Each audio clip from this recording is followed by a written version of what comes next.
Police অপারগতার কারণে আজকে tank নামাতে বাধ্য হয়েছে মাননীয় প্রধানমন্ত্রী শেখ হাসিনা। আমরা ইতিমধ্যে আমি দেখতে পেলাম যে আমার মনে হয় 10 থেকে 20টা ট্যাঙ্ক শহরের সর্বত্র বিরাজমান ছিল। আসলে কি পুলিশ ব্যর্থ হয়েছে এই ছাত্র জনতাকে ঠেকানোর জন্য? ট্যাঙ্ক দিয়েও মনে হয় আমার এই ছাত্র জনতার অভ্যুত্থান ঠেকাতে পারবে না।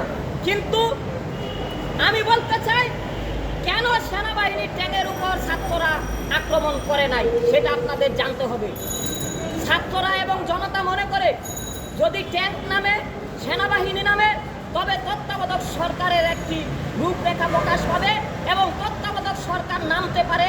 সেই কারণে জনগণ এবং ছাত্র জনতা ট্যাঙ্কের উপর হামলা করে নাই।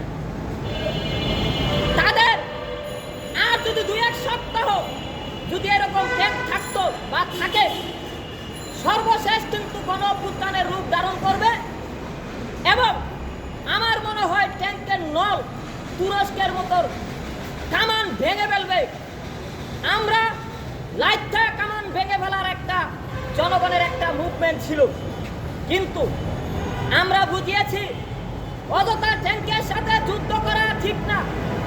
আমরা নিরস্ত্র সশস্ত্র বাহিনী ছাড়া এই ট্যাঙ্কের সাথে মোকাবেলা করা সম্ভব নয়। আমরা বলতে চাই, আগামীতে যদি আবার ট্যাঙ্ক নামানো হয়, আমরা কিন্তু বালুর ট্রাক এনে ট্যাঙ্কের চতুর্দিকে 10টা-20টা করে রেখে দেব।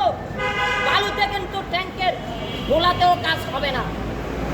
ট্যাঙ্কে আমরা এই বাঙালি জাতি ভয় পাই না, কামানের গোলাকে ভয় পাই না। আমরা পাই মানবতা লঙ্ঘনকে।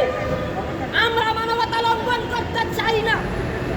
এদেশের পুলিশরা আমার ভাই, সেনাবাহিনী আমার ভাই, ছাত্ররা আমার ভাই, জনতা আমার ভাই। আমরা সেনাবাহিনী এবং ছাত্র জনতার মধ্যে ঐক্য দেখতে চাই। আমরা ঐক্য দেখতে চাই সেনাবাহিনী এবং ছাত্র জনতার মধ্যে।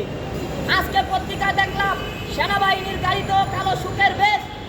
আমরা চাই তাদের গাড়িতে যেরকম কালো সুখের বেশ আছে, মাননীয় প্রধানমন্ত্রীর গায়েও কালো বেশ পরা উচিত। মানবতা লঙ্ঘন করা যাবে না। ছাত্রদের দাবি অরাজনৈতিক। বিএনপি জামাতের রাজনীতি আমরা করি না। অনেক কিছু দুর্নীতি বাংলাদেশে বিরাজমান। এই দুর্নীতি দমনে আমরাও রাজপথে আছি। আগামীতে আমাদের একটি দুর্নীতি দমন বিরোধী জনগণের একটি আন্দোলন আছে।